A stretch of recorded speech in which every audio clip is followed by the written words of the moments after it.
The story begins within the Runendell family, a powerful clan of swordsmen that rules half the world. Every member of this family is born with extraordinary strength and unmatched talent, guided by three core values: combat, conquest, and control.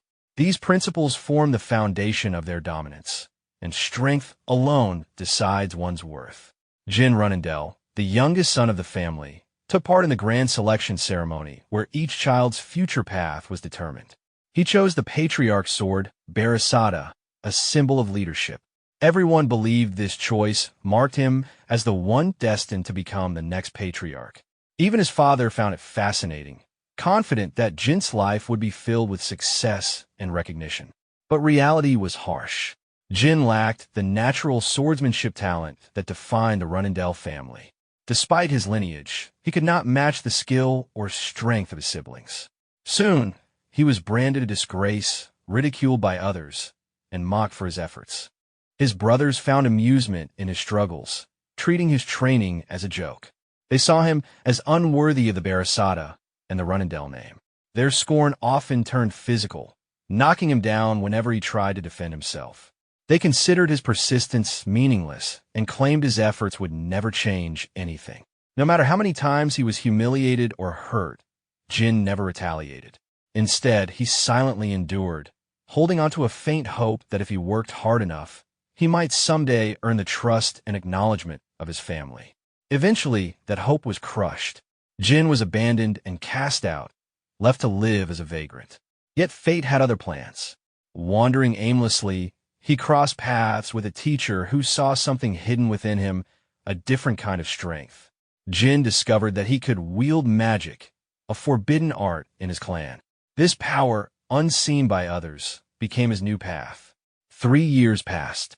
Jin trained relentlessly, balancing both swordsmanship and magic. One day, his life changed again when he was suddenly pulled into darkness. There, he encountered Saderet, the god of shadows. The deity offered him a contract that granted him control over shadow powers and immunity to curses. During this encounter, Saderet noticed something unusual about Jin. A curse had bound him since birth, one known as Blade's Delusion. This curse suppressed his potential as a swordsman, explaining why he had failed all his life. Saderet lifted the curse and promised that Jin would now become a true swordsman. When Jin returned, he immediately tested his sword. His movements were smoother, faster, and sharper than ever before. For the first time, he felt the harmony between his blade and his magic. Everything he had struggled for finally made sense, and the strength he had dreamed of was now his reality. But destiny was not kind. Despite his newfound power, Jin was later ambushed and defeated in battle. Crushed beneath debris, he faced death again, wondering why he had been given a second chance only to lose everything once more. As his vision faded, the world around him dissolved into darkness. Then he opened his eyes and found himself standing in the sword sanctuary of his clan, his childhood surroundings. Everything was as it had been more than 20 years ago. He realized that he had returned to the past, to the moment when he first chose the Barasada. This time, however, things are different. The boy who once held that sword with uncertainty now grasped it with conviction. His family celebrated his choice, unaware that the weak child they mocked had been reborn with purpose. 6 years later, still too small to reach the top shelf, Jin had already vowed to rewrite his fate from the very beginning. Jin has been living in the Storm Castle for quite some time now, enduring its isolation while counting down the 3 remaining years before he's finally free. The place feels like a cage to him, where every day passes under strict eyes and silent walls. One morning, a maid enters his room and freezes in horror. There's a dead bird lying motionless on the floor. Jin quickly understands the situation. Only 2 people in the castle would pull such a cruel stunt: his mischievous brothers, Diatona and Tona, both 9 years old. The 2 stand outside, laughing as if they've just accomplished something amusing. Jin looks at them with quiet sadness, remembering how in his previous life these same 2 grew up to become murderers. Even as children, their hearts were already dark, mocking him by killing a helpless creature just to get his reaction. They start taunting him for not using the Barasada, the family's prestigious sword. Jin remains calm, but when Tona suddenly lunges forward to attack, he reacts instantly. He blocks the punch with ease, catching his brother completely off guard, and retaliates with a swift counter. Though Jin holds back his real strength, the blows he delivers are powerful enough to send a clear message. The once passive younger brother now shows no hesitation, leaving both of them bruised and stunned. After the scuffle, he warns them not to cross his path again. Moments later, Khan, one of the Guardian Knights, arrives and is shocked to see the state of the two young masters. Jin calmly explains that they simply fought each other, hiding the truth.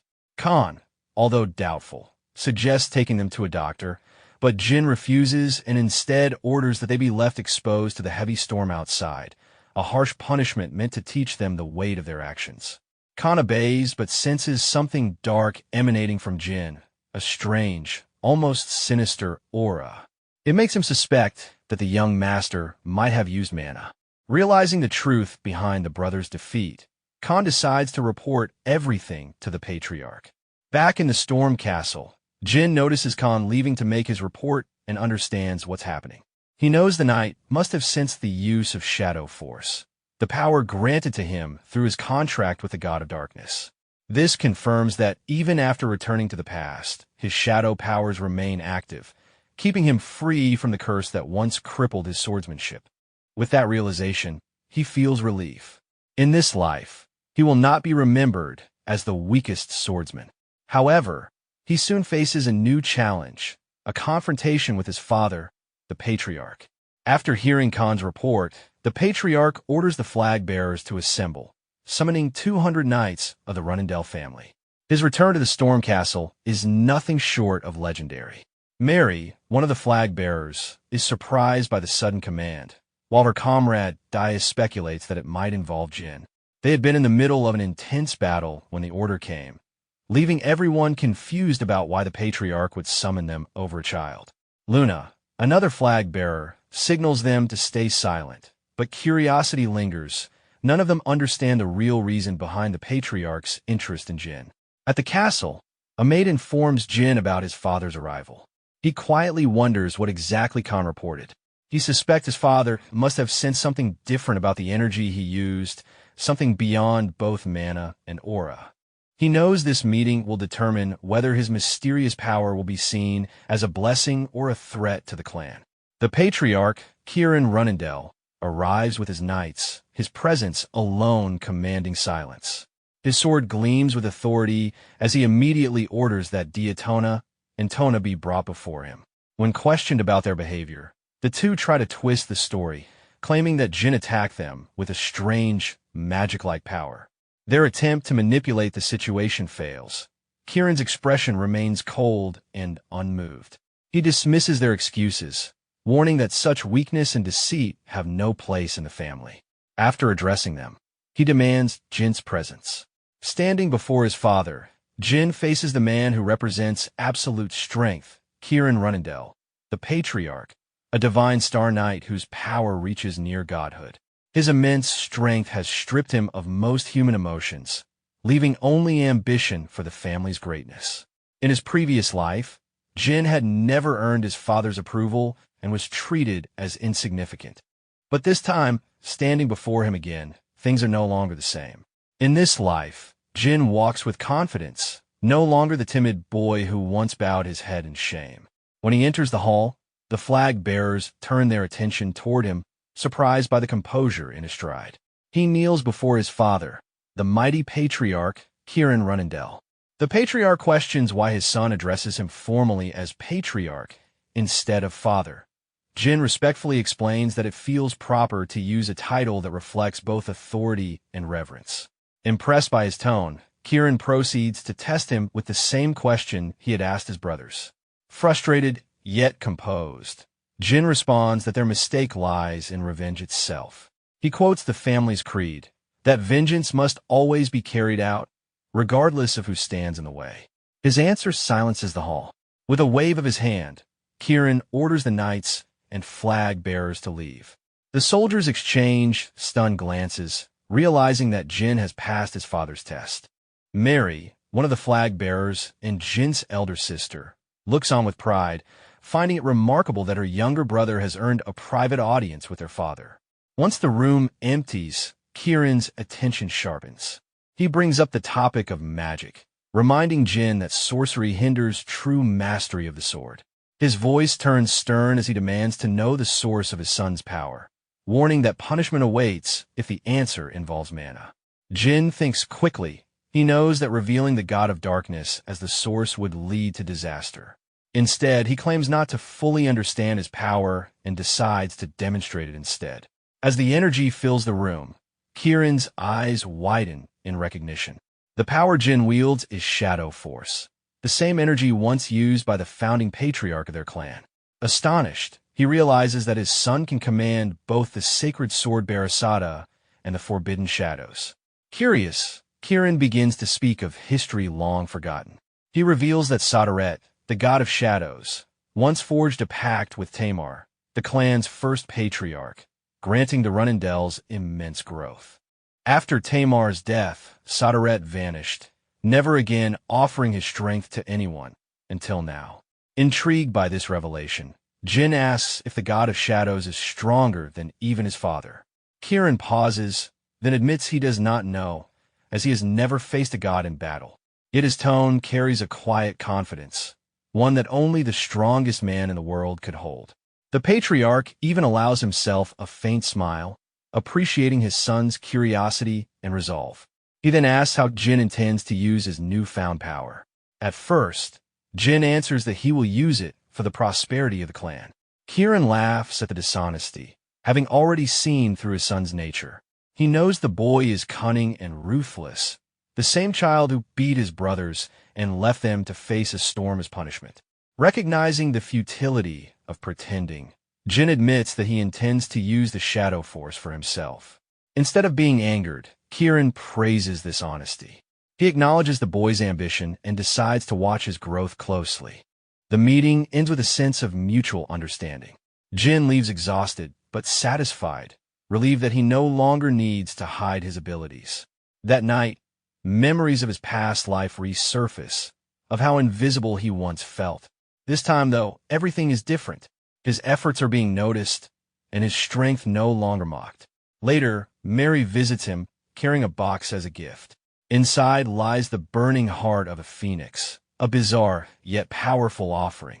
Mary, known as the Madwoman of the South and a six-star knight, tells him it's a challenge, a gift to help him grow stronger and someday face her in battle. The heart of a phoenix grants immunity to fire and accelerates one's growth, an incredible boon for a 7-year-old. Jin wonders if he will one day be strong enough to summon a phoenix of his own. As he contemplates this, the maid Jill brings him soup. Before he can eat, his mischievous brothers appear, drooling at the aroma but too proud to ask for a share. Jin makes them a deal. They can have some soup if they complete a task for him. Desperate, the two agree and begin digging in the courtyard.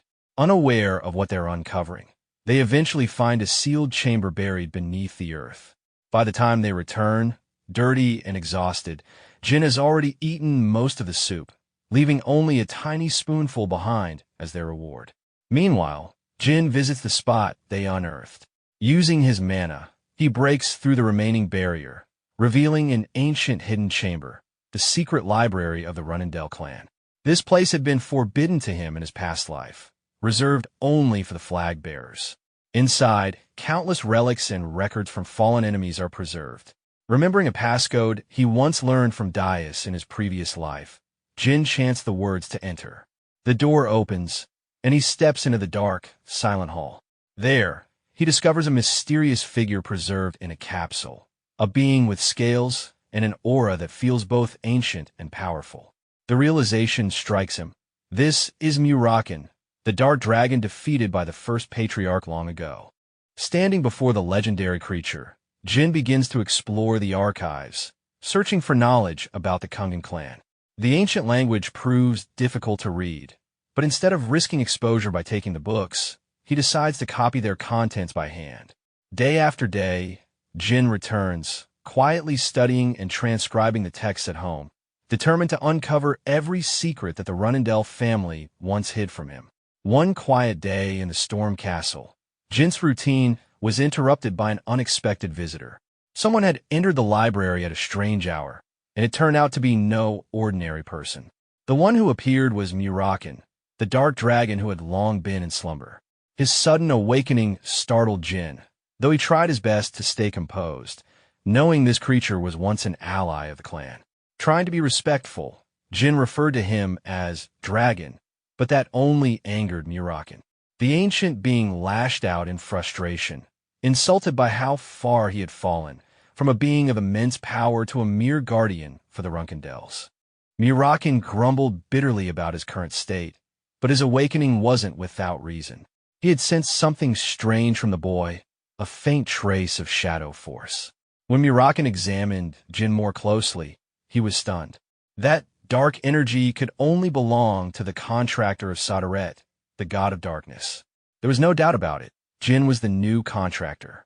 Curious, Jin revealed his shadow powers to confirm it. The dragon was completely taken aback, mumbling in disbelief before collapsing in dismay. The mighty Muraken couldn't believe that the new contractor of the god of darkness was just a small boy.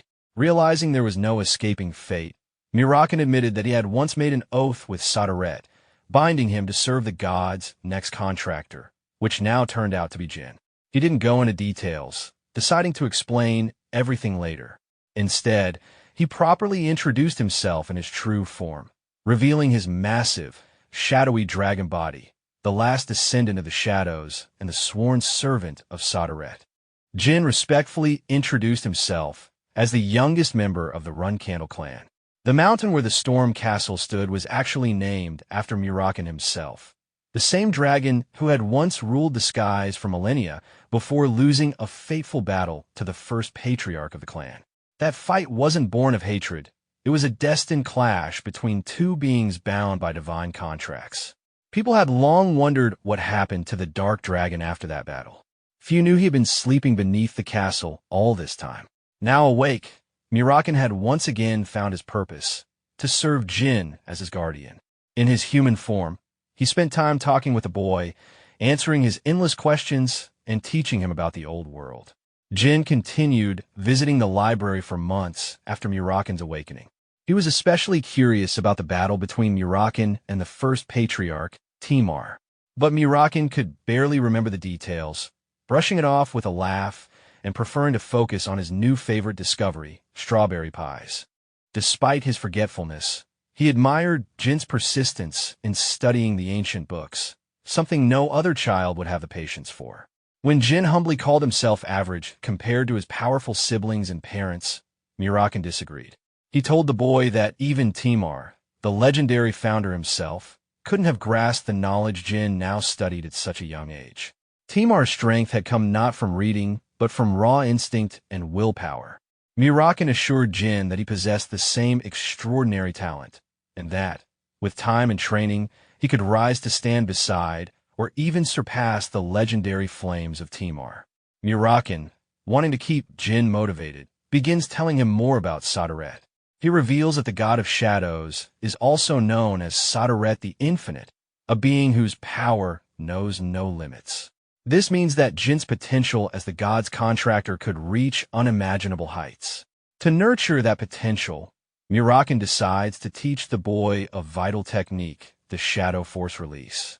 This ability is fundamental for mastering the Shadow Force, but it carries great risk if handled carelessly. Muraken warns him to train diligently before attempting it again. He then instructs Jin to release his mana, but the boy seems puzzled. Muraken clarifies that Shadow Force Release depends on two basic skills, mana release and mana transfer. Normally, mastering these would take at least 3 years of training, but Jin's impatience to grow stronger pushes him to attempt it immediately. Muraken, strict about the basics, initially refuses to proceed until Jin shows proper control. However, Jin stuns him by executing a flawless mana release on his first try, followed by a clean mana transfer. Muraken, speechless, realizes that this tiny brat might actually be a genius. With both prerequisites perfectly met, he demonstrates the Shadow Force Release himself. The library darkens as shadows flood the room, responding to Muraken's power. He explains that all shadows originate from Soderet's energy, and because Jin is Soderet's sole contractor, he too can become a master of the shadows. The sight leaves Jin amazed as he witnesses the full might of his powers for the first time.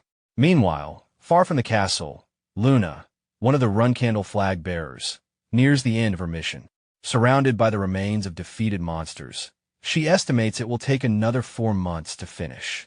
She briefly wonders what kind of gift her younger brother would like when she returns. 6 months pass since Muraken's awakening. Jin's older brothers, Tona and Daytona, leave the castle after reaching adulthood.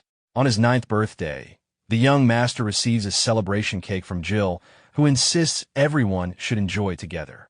As they prepare, Khan, known for his constant gossiping, suddenly appears to announce that Lady Luna, the eldest sibling and first flag bearer, has come for a personal visit. Luna Run-Candle, the strongest heir and the most gifted knight of the clan, has always been different. Despite her strength, she has no interest in competing for the patriarch's seat and often distances herself from her siblings. In Jin's previous life, she had treated him like a stranger, so her sudden visit now feels completely unexpected. Jin begins to worry, wondering if she somehow discovered his secret trips to the library. However, Luna greets him with warmth and surprising gentleness. She pats his head, asks about his well-being, and speaks with genuine concern. Jin can't help but feel guarded. This kindness doesn't match the Luna he once knew. She notices his hesitation and realizes that her little brother might think she sees him as a rival. Hurt by the thought, Luna apologizes and kneels before him, asking to talk privately.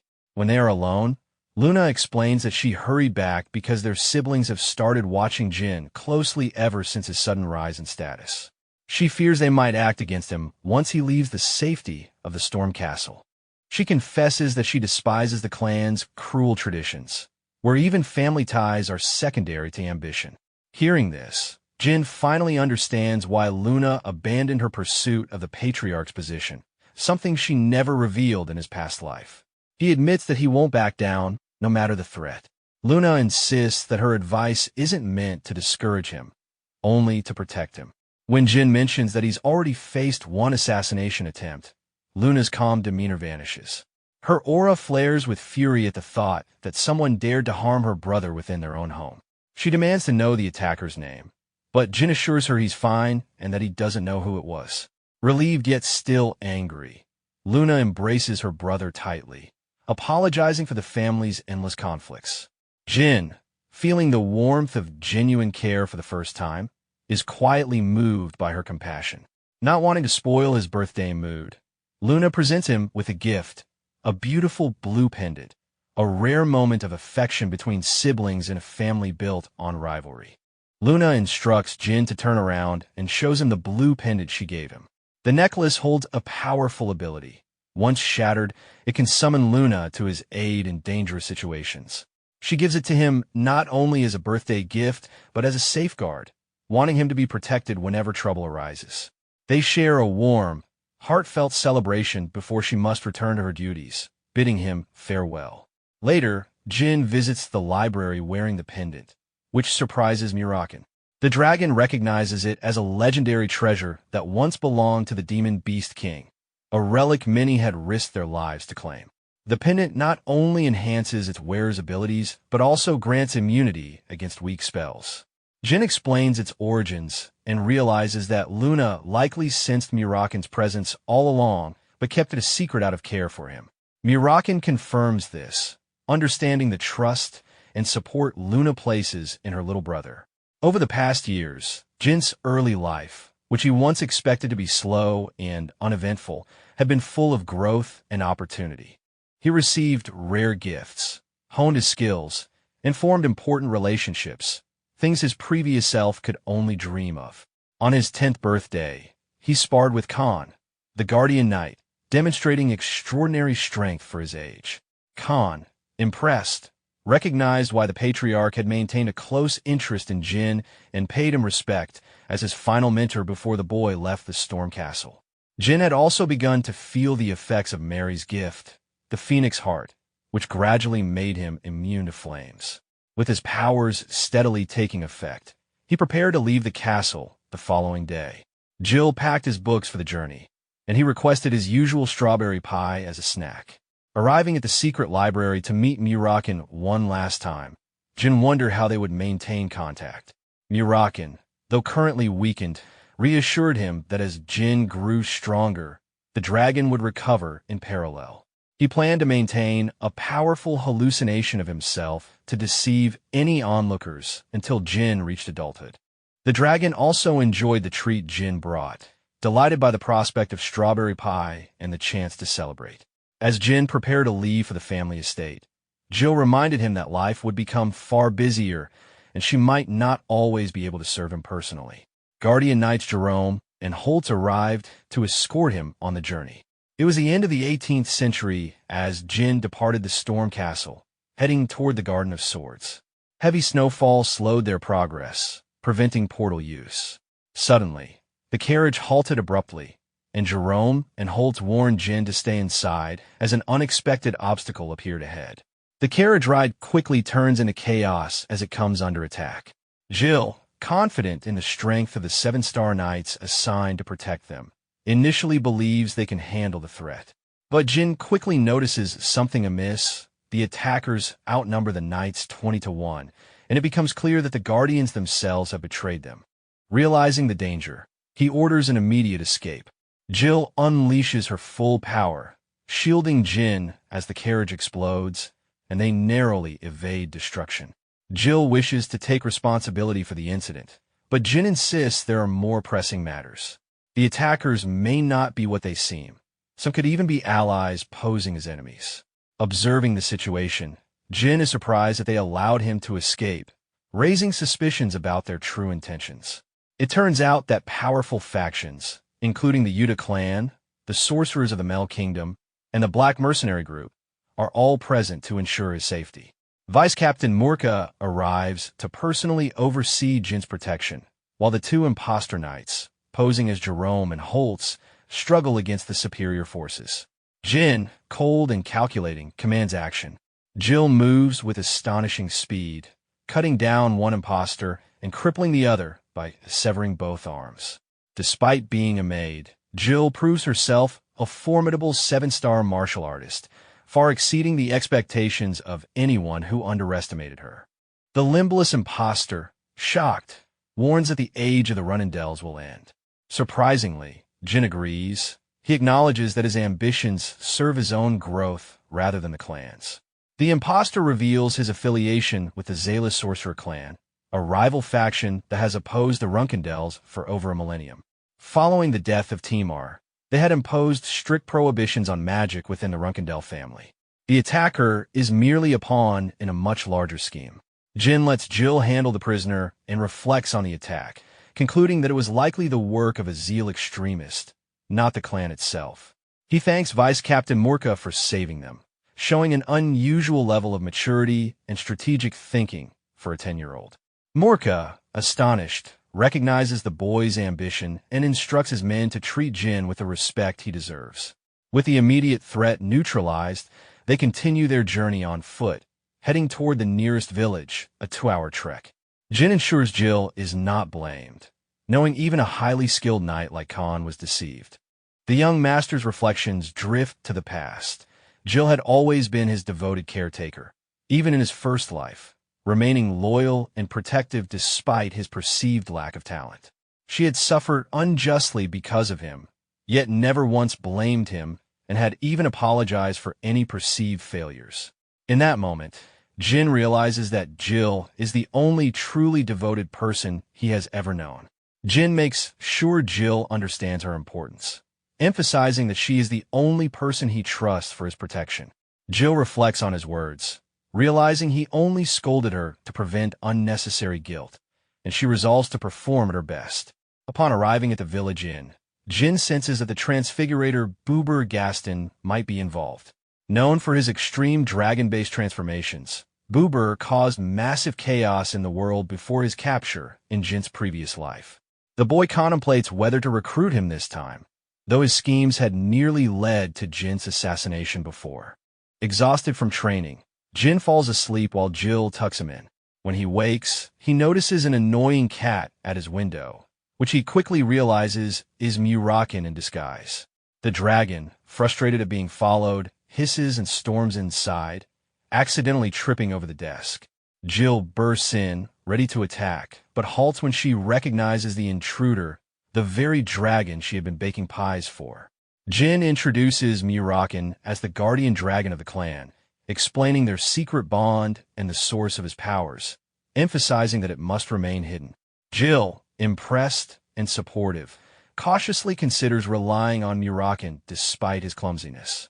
They proceed to the Mel portal, where Muraken's duty is complete. Jill refuses to elaborate on why she left her clan to join the Run Candles, while the portal staff grants them first-class teleportation seats in recognition of their high status. Jin notices a noble mage of the Zeoful clan seated nearby. Muraken quickly dispatches the impudent noble, leaving him shocked at Jin's composure.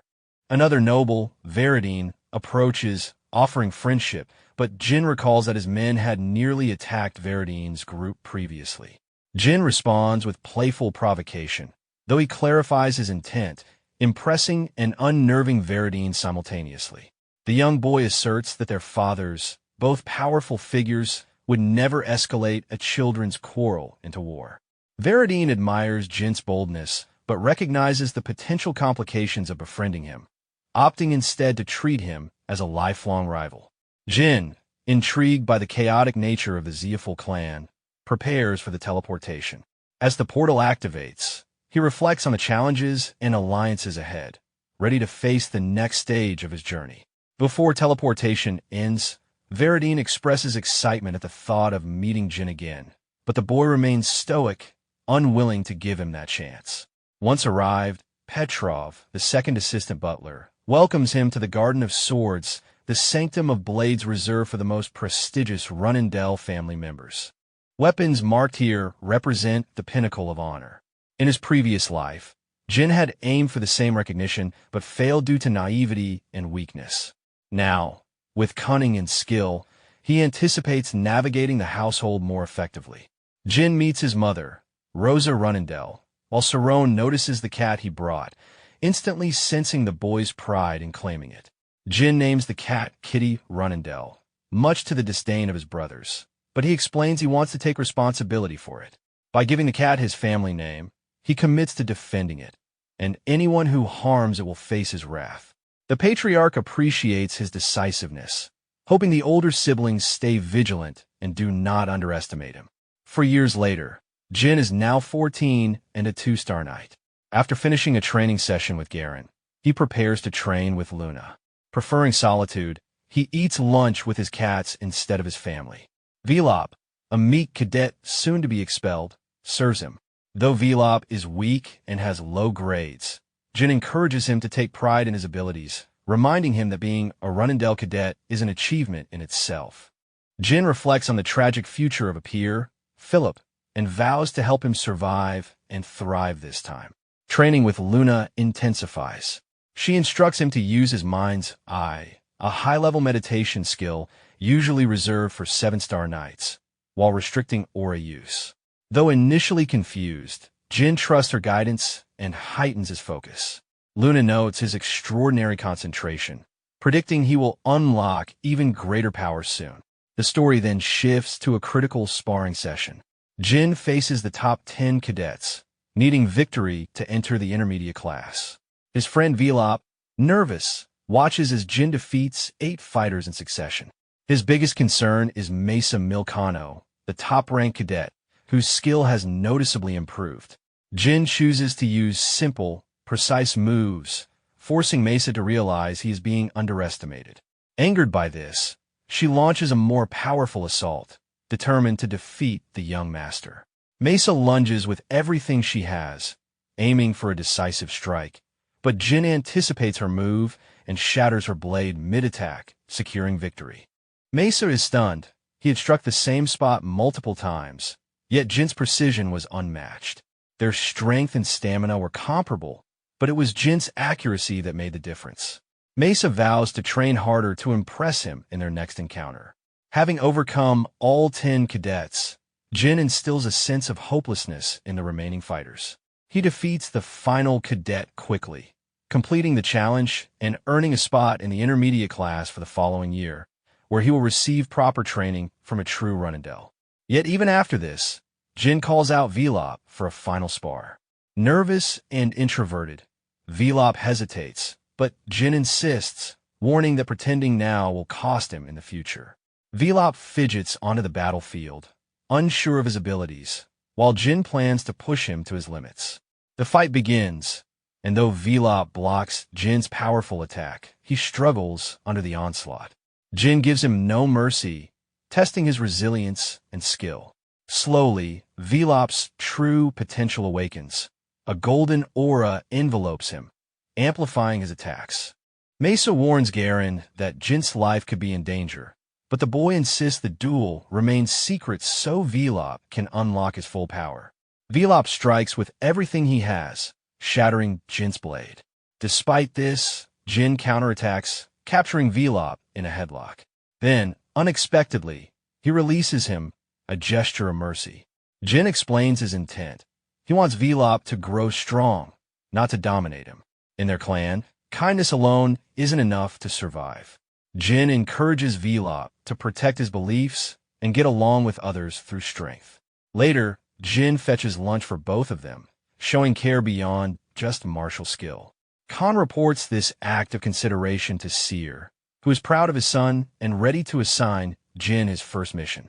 At the start of 1795, Jin turns 15 and is promoted to a 3-star knight.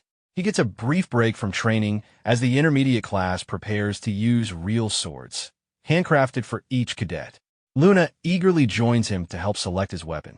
She initially presents a massive sword she once wielded at Jin's age, but he hesitates, feeling it unsuitable. Undeterred, Luna chooses a new weapon, the Brahmani, a legendary blade of the first patriarch and a perfect match for Shadow Force users. Jin is thrilled. This weapon is one he would have coveted in the future, yet Luna gives it freely. She tells him no repayment is necessary, understanding his guarded nature toward her. Luna reminds him that, despite sibling rivalry, her love and support are unwavering. Having experienced loneliness herself, she hopes Jin will never endure the same isolation. Returning to training, Jin wields the Brahmandi excitedly, showing it to Muraken. The dragon, unimpressed with Jin's current skill, warns him that mastery of the Shadow Force is required to unlock the weapon's potential. Muraken insists Jin should aim for 5-star proficiency before attempting full activation. Defiant, Jin refuses to wait, hoping to reach his goal by the next year, which only aggravates Muraken further. To push the dragon's patience, Jin picks up his book and threatens to tear it apart, cementing his bold, headstrong nature. Jin barrels forward. Fortunately, Jill arrives with news that Garen wants to see Jin for a mission briefing. Surprised, Jin listens as she explains that his first mission will begin immediately after the break. Though proud to finally receive a real task, he's a little confused by the timing. Why right after the break? Jill warns him that missions are brutal, even for intermediate cadets, and advises him to prepare mentally. Intrigued, Jin decides to question Garen directly about the assignment. When he enters the room, Garen informs him that he'll be leading a mission with 10 novice-class cadets.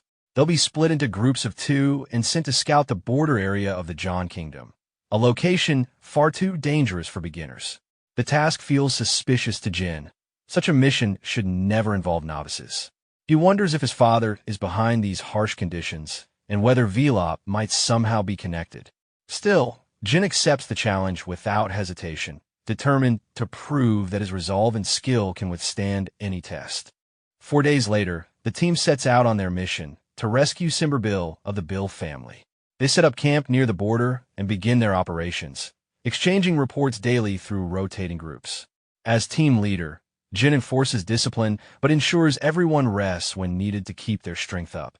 He's impressed when Velop, acting as their communications mediator, reports there are no werewolves nearby. It's a good sign, but something still feels off. Even though everything appears to be going smoothly, Jin can't shake his unease. His instincts tell him there's more to this mission than meets the eye. The area beyond their current zone, Area 13, is known as the Land of Half-Men, a deadly territory where cadets like them shouldn't be operating. Jin's cautious side urges him to aim for a clean, efficient victory without wasting energy. But his unease proves justified when Velop rushes in with alarming news. Group 2 has been attacked by human assailants. 3 attackers are confirmed, but there could be more. Wasting no time, Jin orders the others to return to base while he and Velop move to confront the enemy. Determined to avenge his fallen comrades, Jin charges ahead despite the unknown dangers. Along the way, Velop trembles at the sight of blood scattered across the path, fearing Mesa's group has been wiped out. But Jin remains calm. There are no remains or torn bodies, which means there's still hope. Finding a blood-soaked bandage, he deduces that Group 2 changed routes after sensing another threat nearby. He quickly assigns tasks. Sierra is to go with Eddington and David to regroup, while Jin and Velop pursue Group 2 directly. They soon find the missing cadets locked in battle with their attackers, though Mesa herself is nowhere to be seen. Without hesitation, Jin orders Velop to strike the enemy on the left.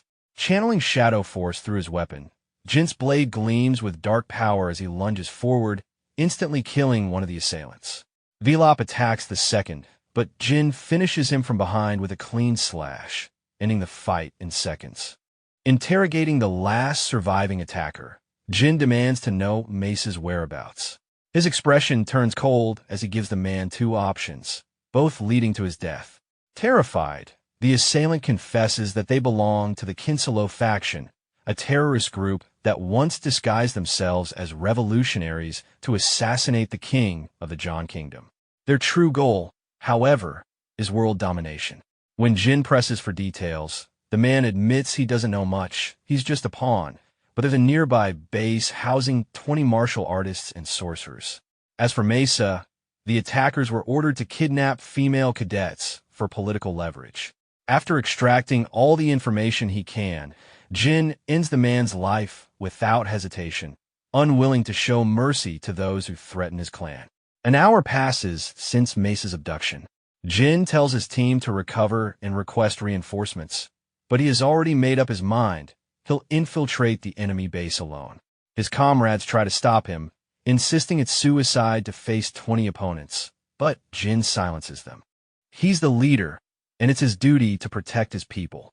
He orders Velop to take command in his absence, then disappears into the shadows. With resolve burning in his chest, Jin races toward the enemy stronghold, determined to save Mesa before it's too late. He knows he can't defeat 20 trained enemies head-on, so his strategy is clear: rescue, not destruction. Activating his detection magic and combining it with wind sense, he enhances his perception to trace their movements. The moment he closes in on the enemy's location, Jin's instincts scream a warning. From the surrounding darkness, multiple figures burst out of hiding. The ambush has begun. With Shadow Force amplifying his speed and strength, he slices through the first wave of enemies, creating a narrow path forward. The assailants, realizing they're facing a formidable opponent, regroup and attack in coordinated pairs. Jin adapts instantly, predicting their movements and countering with preemptive strikes. Even though the odds are stacked against him, his mastery of precision and Shadow Force allows him to control the battlefield. Amid the chaos, Jin spots traces of Mesa's movement. Her footprints are faint, but visible thanks to the detection magic. He diverts his path slightly, evading a powerful strike from a particularly large assailant. Turning around, the young man muttered that it meant that they would not dare touch the share of the one who was more important, and for now there was a chance to save Mesa. Taking the map, the young gentleman whispered that he was already near the lands of the Beastmen, and the Canelo base was somewhere nearby. Having released the fire, the master decided that he needed to distract them, wait for the right moment, and save Mississippi. A second later, Jean threw a fiery stream forward. Suddenly, it seemed like the entire forest quickly caught fire. Raising his head, the protagonist realized that first they would have to deal with the fire. Small houses were visible, and it was heard that they were burning, and they also did not understand how this happened. The men, clenching their fists, asked where the fire was coming from, after which they shouted that they needed to put it out and bring water. The protagonist turned his gaze to the side, hearing that they were worthless idiots. The big guy opened his mouth wide and clarified whether they did not know how to put out a fire and ordered the mages to use water or ice magic, and the guy wondered if he was the one in charge here.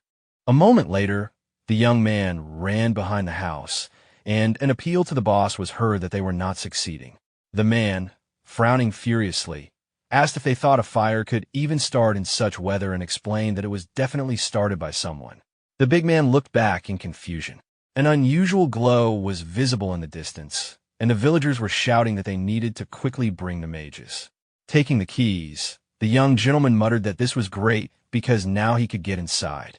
After some time, the door creaked open. Light illuminated the walls of the room, and the master said that it was cool in here and wondered where they were keeping this. Noticing a hatch, Jean wondered if this was a basement. Suddenly, long hair appeared. The girl sharply turned her head, hearing the master call her. The cadet exclaimed that it was dangerous here, to which the protagonist, raising the corners of his lips, replied that she did not need to worry about him, and clarified whether she could go. Suddenly, the protagonist cut the ropes on his hands, and she explained that she could walk, but she would hardly run. And the guy said that it was okay because he would help her. Suddenly, the guys raised their heads and asked what that sound was. The girl asked the commander for a promise, but he lowered his eyebrows and told her not to waste her strength talking. She quietly explained that if he was in danger, he should leave her behind, as she did not want him to be hurt because of her. Jean supported her and said they should leave since it was unsafe to stay.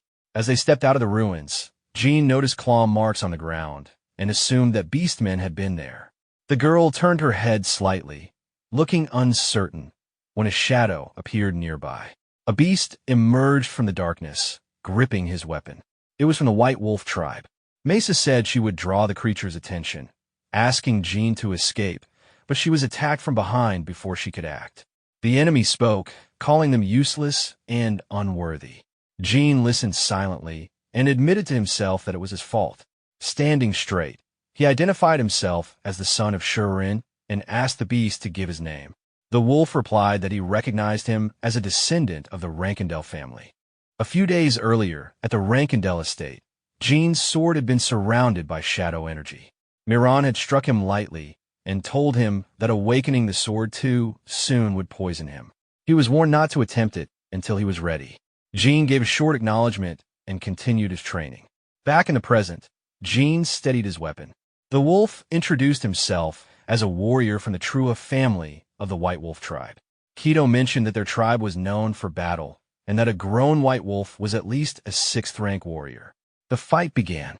Jean recalled that the White Wolf tribe disliked the Rankindels because their ancestor had once summoned and killed their god, the Great White Wolf. The wolf said Jean would not escape with Mesa. Kido stated that Javier would offer himself if needed. Jean was given a choice to fight or run. He chose to fight. The wolf accepted and swung his hammer, scattering debris. Kido adjusted his stance, and Jean raised his sword. He blocked the next strike with a dagger, realizing that his strength was being tested. Both paused and stepped back. Jean thought about the pendant from his sister containing shadow energy. He considered using it but hesitated, unsure if it was the right time.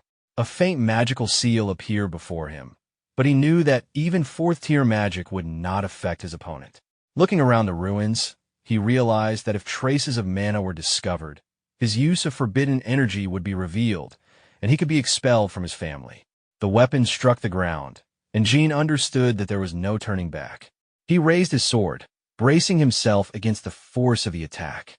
Kido swung his hammer with fierce strength, and Jean focused his energy, calling on the shadows to awaken his blade. A moment later, the White Wolf broke through his defense, forcing him to leap backward. The beast remarked on Jean's dagger, calling it decent but questioning why it wasn't black like the Rankindel family's famed swords.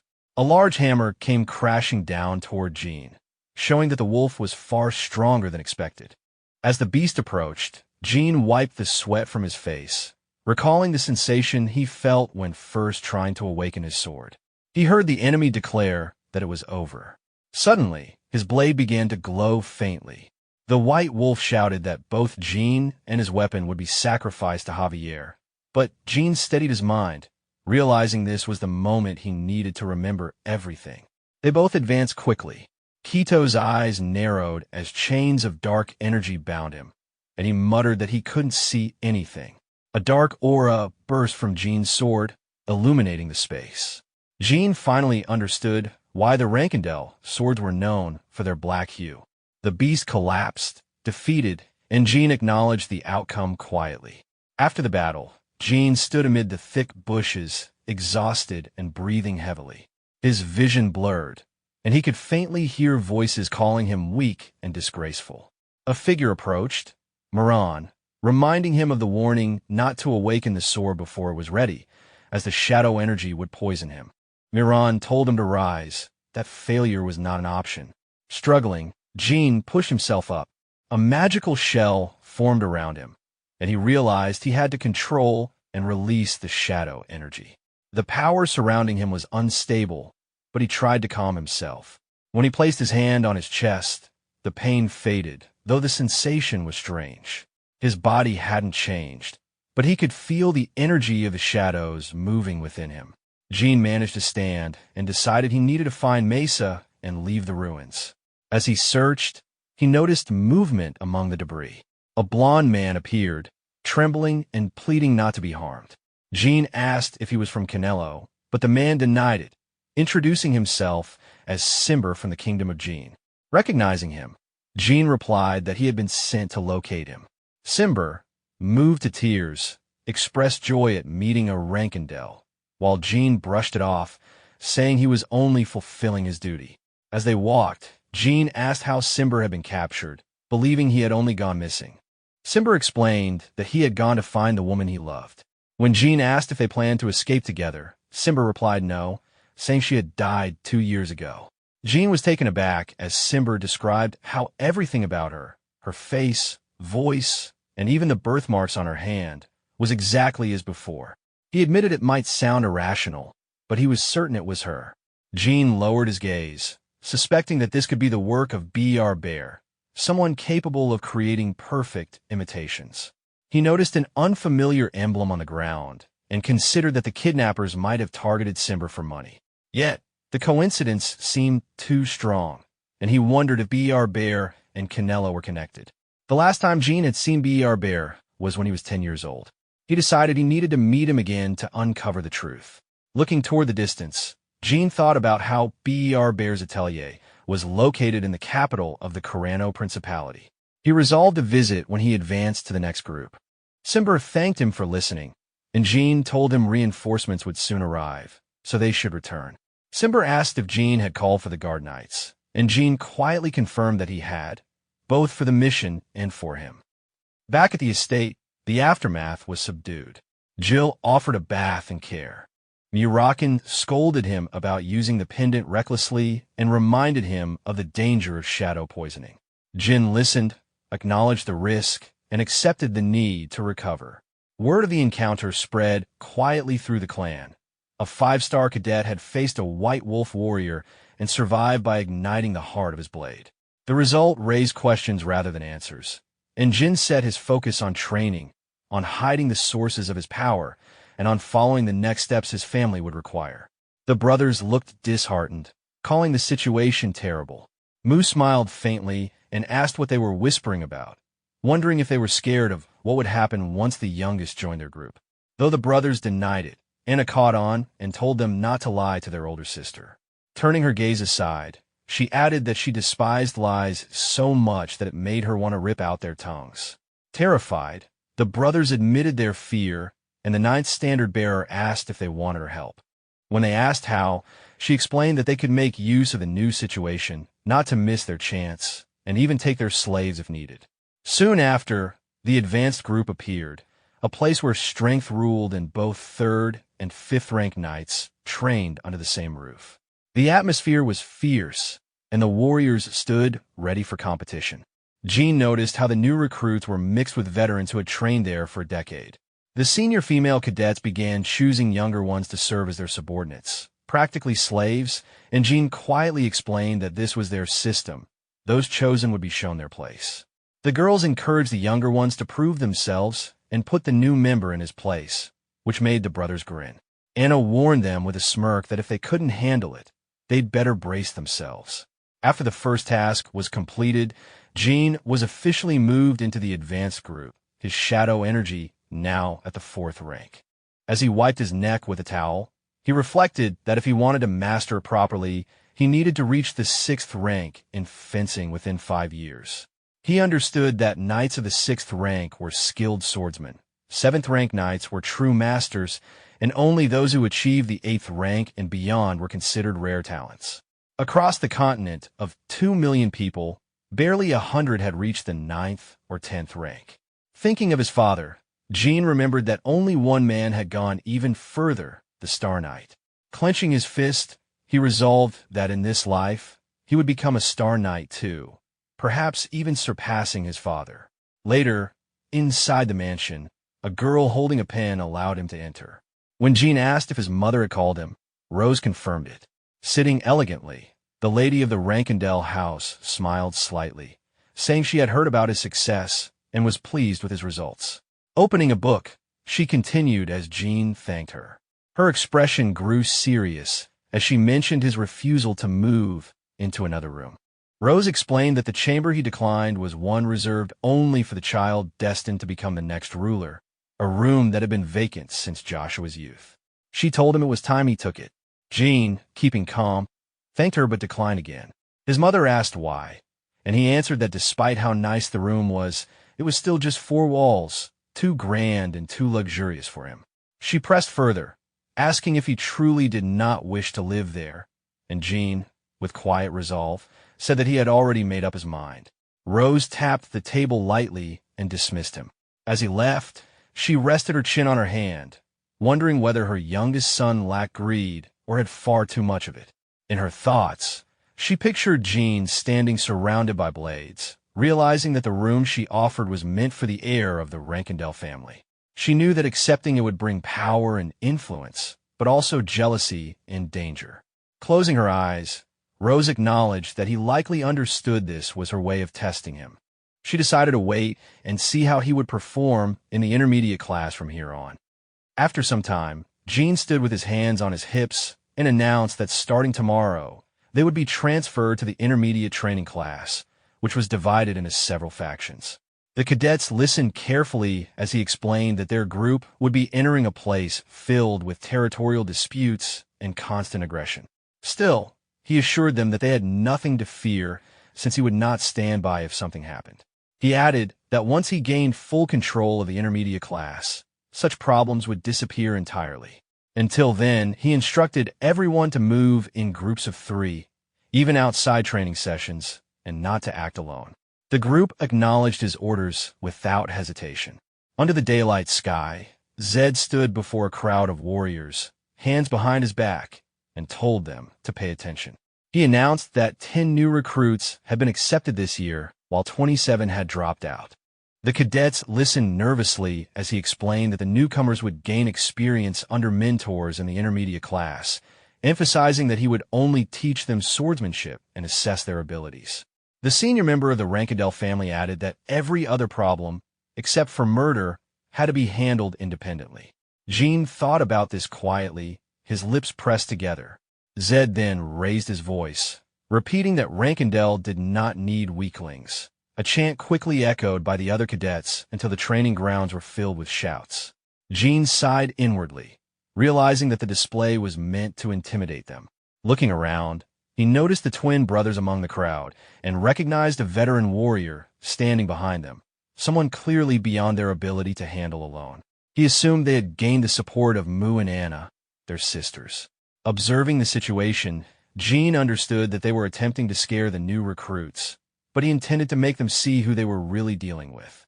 Without hesitation, Jean stepped forward. The twins were startled and muttered that there was no reason to worry since their sisters would back them up. His sword gleamed under the light as he swung it in front of one of the warriors. The crowd froze in shock. A deep wound appeared on the man's arm, and within seconds, it was severed completely. The man screamed in agony while Jean calmly called for a doctor, remarking that he was not the one who should be afraid, it was them.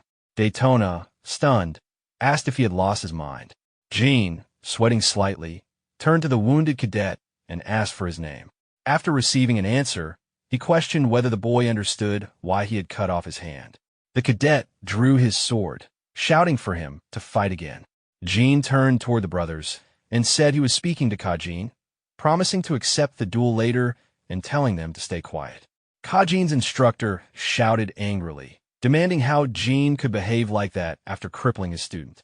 But Jin, unfazed, asked if that cadet belonged to his faction and explained that the boy's bloodthirsty glare had provoked his response. The surrounding warriors were speechless, unsure of how to react. The atmosphere grew tense, and many realized this was no simple skirmish.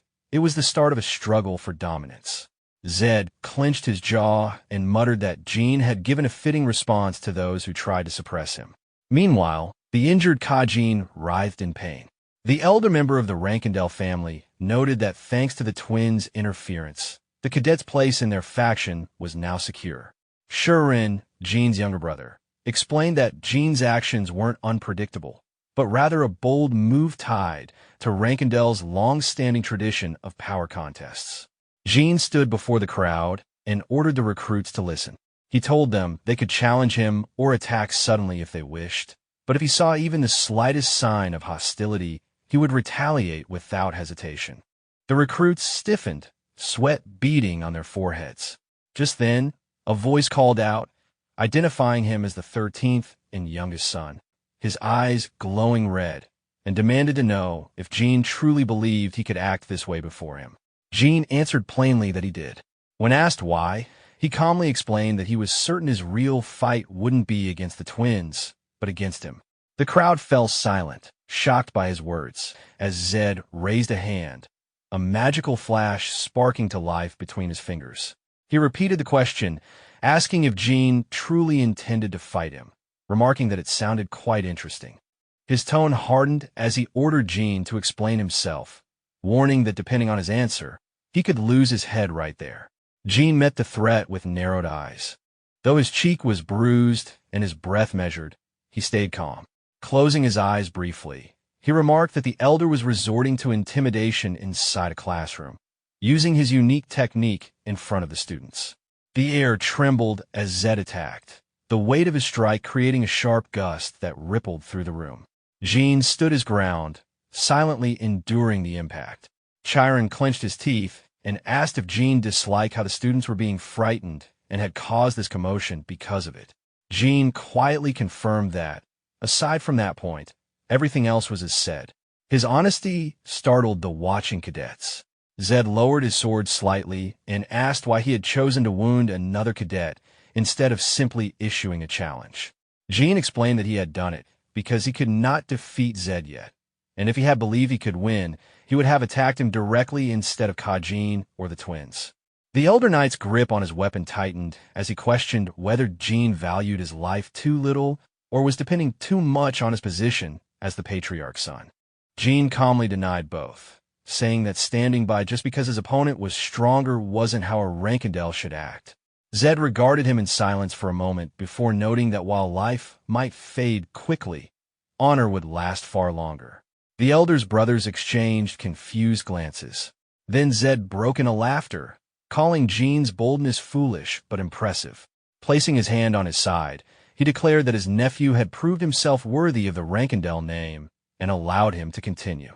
Chiron turned toward the cadets, telling them to remember this day. They had witnessed what it meant to belong to the Rank family. He added that Jin's actions showed the intensity that defined them, even if it bordered on madness.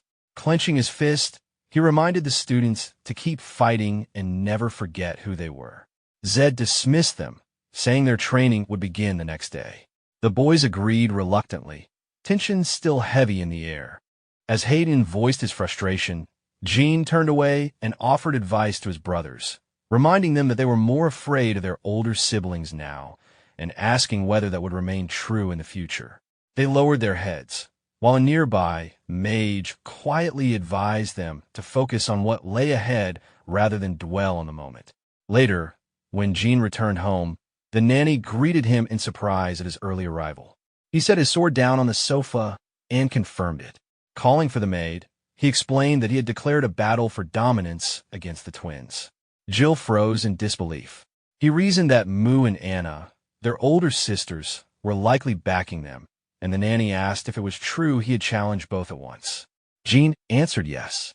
He went on to explain that he had injured a student belonging to his brother's group, only to discover that the same student was actually part of his sister's faction. He noted that his brother's inability to keep secrets had already tied him to their side, meaning that if their sisters found out, their anger would be inevitable. With a small grin, Jean added that his brothers could never accept a fifth-rank knight into their faction since they preferred recruiting those weaker than themselves. Jill lowered her gaze, pointing out that both of the sisters had already reached standard-bearer rank, and reminded him that standard-bearers could only fight others of the same level. She placed a tray of tea on the table as Jean agreed, saying he was glad his sisters had chosen to restrain him since it would be a heavy blow to their pride. As standard-bearers, they couldn't back down easily. Sitting down, he reasoned that the only way they could retaliate now would be to interfere with his team assignments and increase the difficulty of his missions, something that might even get him hurt or killed. Jill touched her cheek thoughtfully, and Jean noted that they would also make sure his solo missions were especially dangerous, which meant no one would accompany him. That, he added, gave him the freedom to fight at full strength. Jill smiled slightly, saying it was a good opportunity after all. Jean agreed, deciding he should thank his sisters and aim even higher. As the thought passed, he reached out suddenly and grabbed the cat in his hands. The young master quietly closed his eyes, saying he was certain no one would object to him taking his pet alone. The protagonist replied that he wouldn't bring Merkin on missions, planning to assign him another task instead. Turning curiously, Mirain asked what he'd be doing, but the protagonist simply told him he'd know later and that, for now, they should lie low. At that moment, Jill closed her eyes and called out to the young master. After completing 3 days of training, they would move out to a secret training ground reserved solely for Rankindel family members. Folding his arms, Zed explained that this was a privilege given only to pure bloods, though they shouldn't assume it would be easy.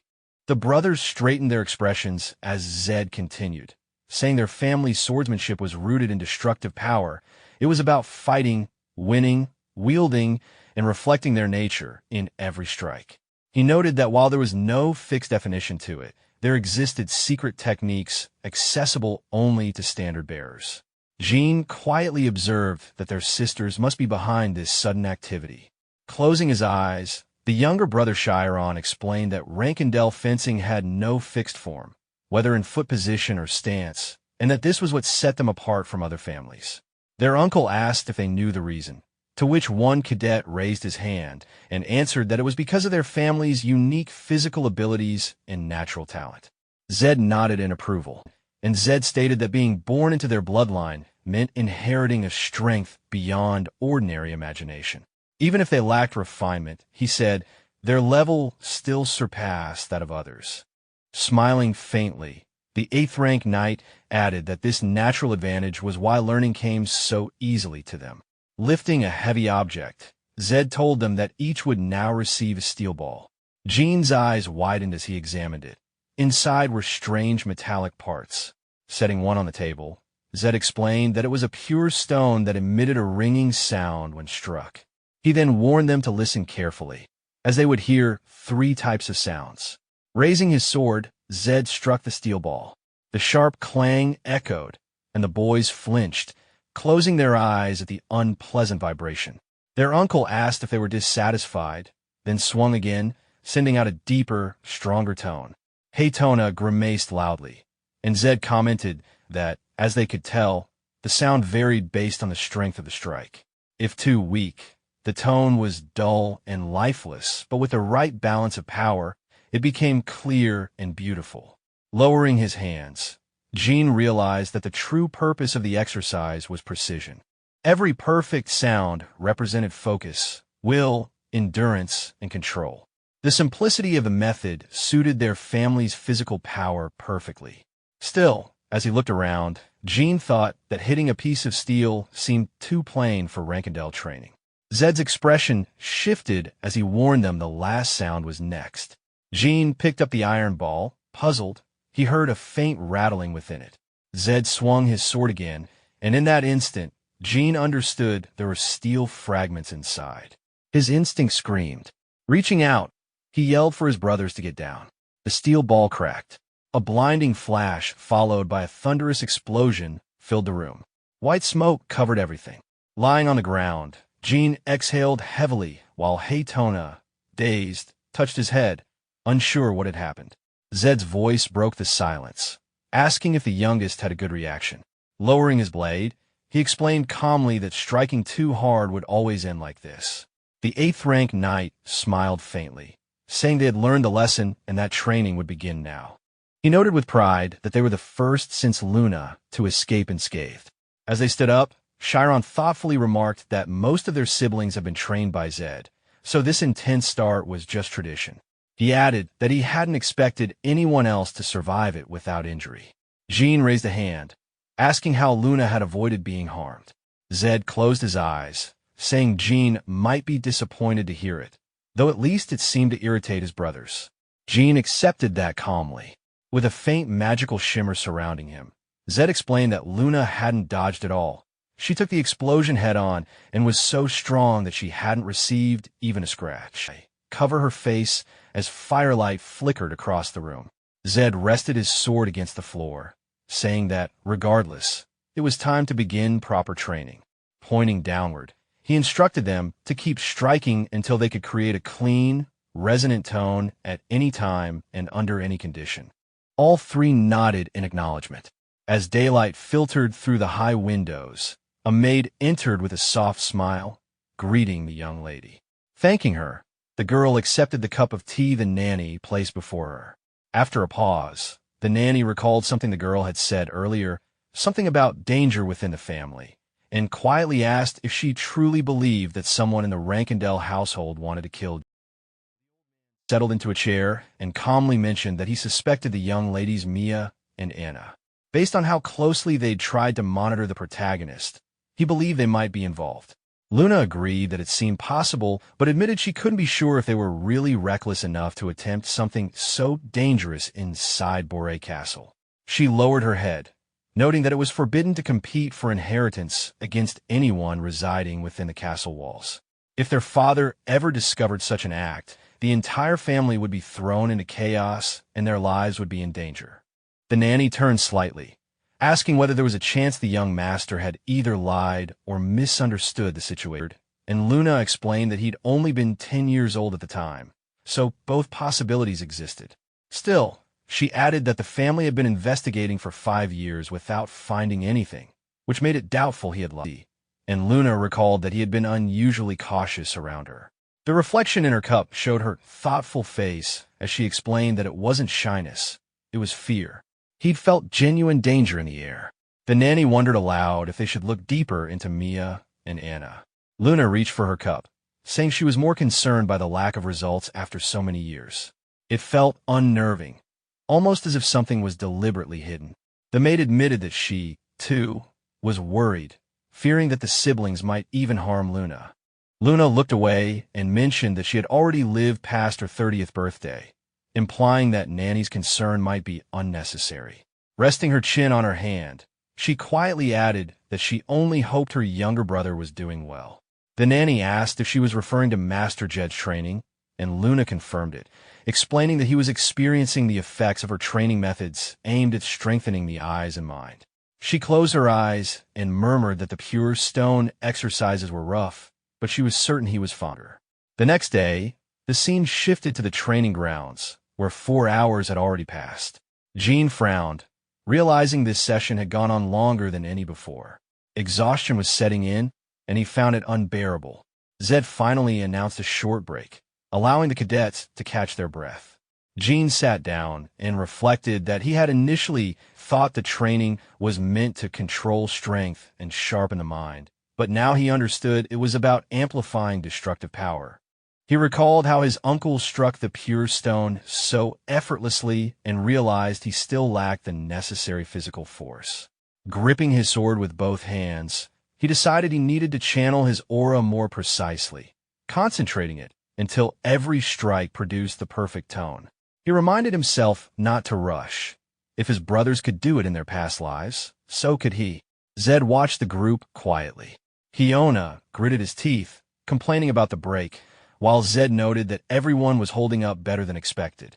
Daytona, closing his eyes, muttered that this didn't feel like a break at all. As a faint magical aura formed around Jean, Zed's eyes narrowed with interest. This child, he thought, might be capable of surpassing Luna's record. Later, as the session ended, Zed told Jean to inform his brothers that if they intended to act foolishly tomorrow, they shouldn't bother coming.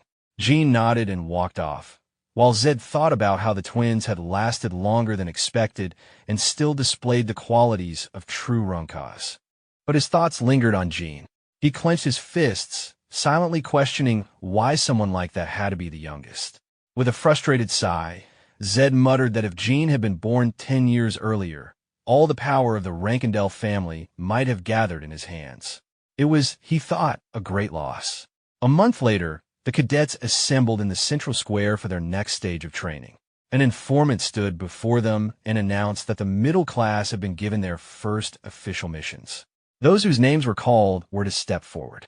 The first task was a security mission, guarding new recruits of the Blacksmith Association, while Houston and Waiting were appointed as the guards. The second task involved exterminating demonic beasts, specifically orcs, in the unprotected lands of the Kurano Principality. Reading from the list, the informant began calling out names, and several cadets, including Mesa and Bellup, reacted with alarm.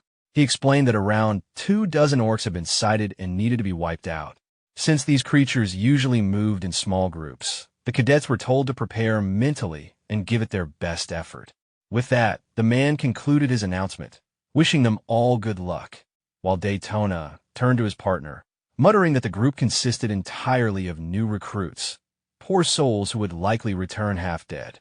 Training continued without spectacle. The family's secret regimen moved from basics to the pure stone exercise. Zed also announced a separate, targeted assignment.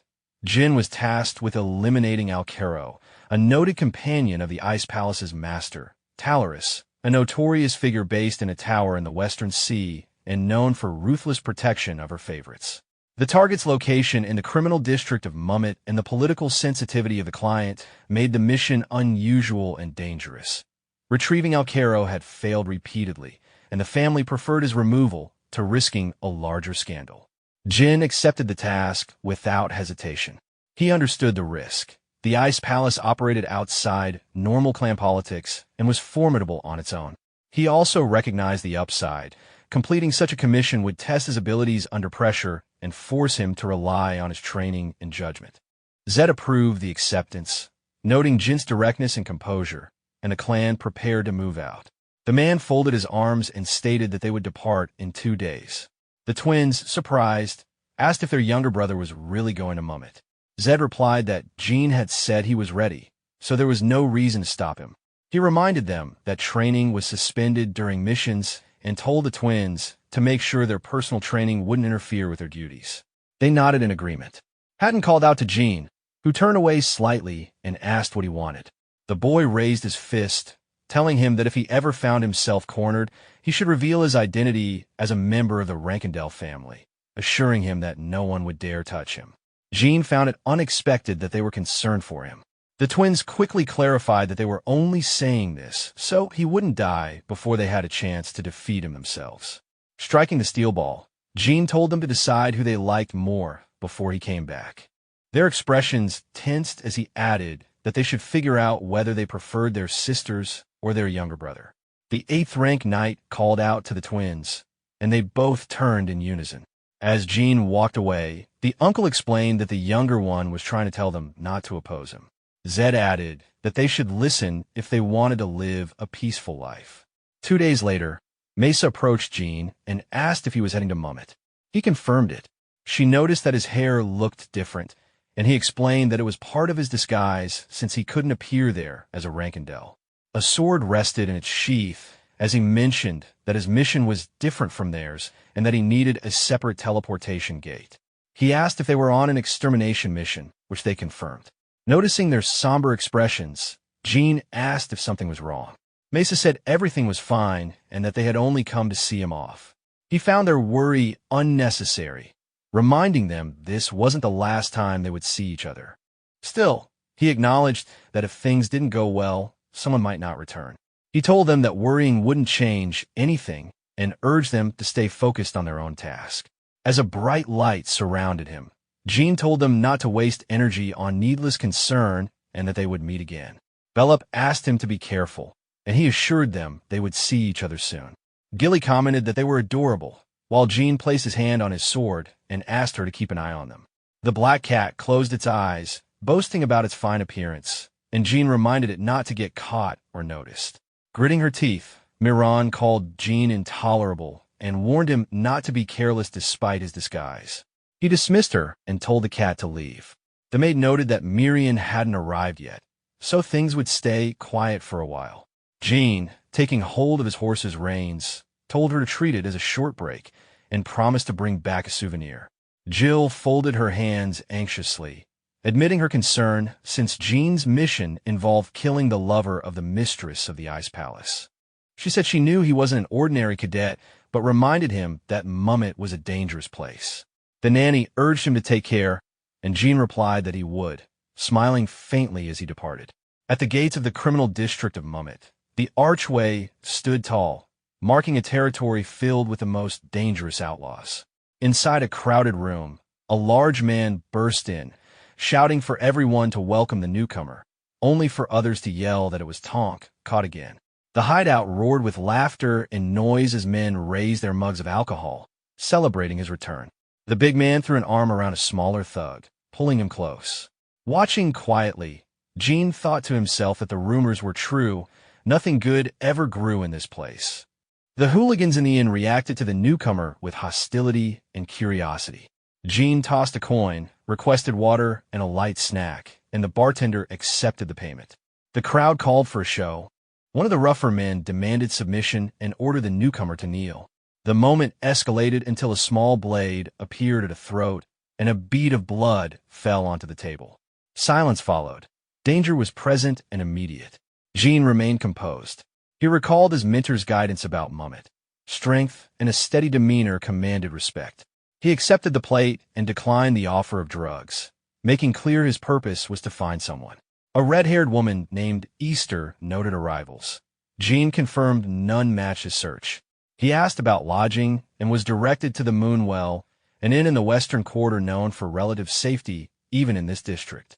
Under the moon, Jean assessed his target profile. Alcaro fit the description. A count's son accustomed to pleasures, reckless and conspicuous. The target's presence in a dangerous district suggested he intended to draw attention, likely to attract the mistress of the Ice Palace. Jean suspected illicit substances were being prepared in the room.